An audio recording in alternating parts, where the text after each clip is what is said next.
सोचो, एक दिन से तुम्हारी सैलरी हर महीने 1 लाख रुपए मिलने लगे। तुम सबसे पहले क्या करोगे? नया फ़ोन, नई गाड़ी या फिर गोवा ट्रिप? ज़्यादातर लोग सोचते हैं खरीदना, घूमना, खर्च करना, लेकिन वही पैसा एक बिजनेसमैन के हाथ में चला जाए तो उसका पहला सवाल यही होता है कि इस पैसे को वो कहाँ पर लगाए ताकि उसका पैसा फ्यूचर में उसे डबल होकर मिले। दोस्तों, यही है एक असली डिफरेंस मिडिल क्लास और एक रिच माइंडसेट के बीच में। हेलो दोस्तों, मैं हूं आपका दोस्त और आज हम बात करने वाले हैं एक ऐसे माइंडसेट के बारे में जो छुप छुप के आपको कभी अमीर नहीं बनने देगा। वीडियो के एंड में आपको क्लियर हो जाएगा कि अगर तुम्हें वेल्दी बनना है तो अपने माइंडसेट को कैसे बदलना होगा। चलो इसको एक एग्जाम्पल की हेल्प से समझते हैं। रवि और मोहन दोनों बचपन से एक ही साथ रहे।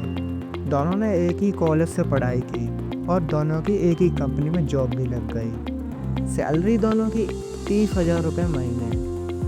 रवि हर महीने सोचता कि लाइफ एक ही बार मिलती है, इसलिए एंजॉय करो। उसने ईएमआई पे एक महंगा फ़ोन ले लिया। हर वीकेंड वो अपने दोस्तों के साथ पार्टी और ऑनलाइन शॉपिंग में पैसे उड़ा देता है। महीने के एंड में उसकी आधे से ज़्यादा सैलरी इन्हीं चीज़ों पर चली जाती है और बाकी का आधा हिस्सा रेंट और बिल्स में चला जाता है। अब बात करते हैं रवि के दोस्त मोहन की। तो मोहन थोड़ा अलग है। उसने भी एक फ़ोन तो लिया है, लेकिन ज़रूरत के हिसाब से। हर महीने वो 5-6 हज़ार रुपये निकालता है, उसे इन्वेस्ट करता है म्यूचुअल फंड्स और स्टॉक मार्केट में। वो थोड़ा सा साइड बिजनेस भी करता है, फ्रीलांसिंग और एक छोटा सा ऑनलाइन स्टोर। उसके दोस्त उसका मजाक उड़ाने लगे, अरे भाई तू कर ही नहीं सकता है, फिर पैसे बजाता है, कंजूस। समय बीता। 5 साल बाद रवि के पास पुराने बिल्स और कुछ खत्म हुए क्रेडिट पॉइंट्स थे। और मोहन के पास एक सॉलिड बिजनेस प्लान था, एक साइड बिजनेस भी था और अपनी जॉब के अलावा एक नया इनकम का सोर्स। अब सवाल यह है कि रवि और मोहन की इनकम एक ही थी, लेकिन रिजल्ट इतना अलग कैसे? और ये सब खेल है माइंडसेट का। मिडिल क्लास माइंडसेट करते थे। अगर रवि के केस में देखा जाए तो रवि के पास जैसे ही पैसा आया उसने खर्च करना स्टार्ट कर दिया। रवि हर महीने फ़ोन, पार्टी और शॉपिंग पे ही पैसे उड़ा देता था। उसने कभी इन्वेस्ट ही नहीं किया, क्योंकि उसके अंदर शायद डर होगा कि कहीं उसके पैसे डूब गए तो। इसी डर में आके कभी उसने इन्वेस्ट ही नहीं किया।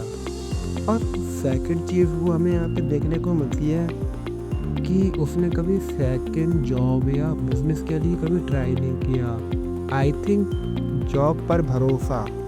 रवि सोचता था कि एक जॉब फिक्स है, इसी से उसका काम चल जाएगा। अब क्वेश्चन ये भी आता है कि एक वेल्दी क्लास माइंडसेट कैसे सोचता है। तो उसके जो माइंडसेट होता है वो पैसे वो असेट बनाता है। मतलब देखा जाए तो मोहन ने म्यूचुअल फंड्स और बिजनेस में ही पैसा लगाया, जिससे कि उसके पैसे जो उसने इन्वेस्ट किए थे वो टाइम के साथ डबल होते रहे। और उसने साथ में रिस्क तो लिया ही, सब पे जो मनी इन्वेस्ट की उसमें रिस्क तो था ही, लेकिन उसने कैलकुलेटेड रिस्क लिया। हर इन्वेस्टमेंट गारंटीड नहीं होती, लेकिन मोहन ने सीखा, गलती की और ग्रो किया। अब अगर देखा जाए तो कुछ टाइम बाद अगर मोहन की इनकम का एक सोर्स रुक भी जाता है तो बाकी के 2 सोर्सेज उसके लिए मनी जनरेट करते रहेंगे। दोस्तों, अगर तुम्हें अपनी लाइफ में वेल्दी बनना है तो एक चीज़ तो समझ लो कि पैसा सिर्फ खर्च करने की चीज़ नहीं है, पैसा एक टूल है। आज तुम्हारे खर्च डिसाइड करेंगे कि कल तुम्हारे पास फ्रीडम होगी या नहीं। मिडिल क्लास की सोच में मत फंसो, अपनी सोच को वेल्दी बनाओ और एक अच्छे माइंडसेट की तरफ अपने आप को ग्रोथ करो।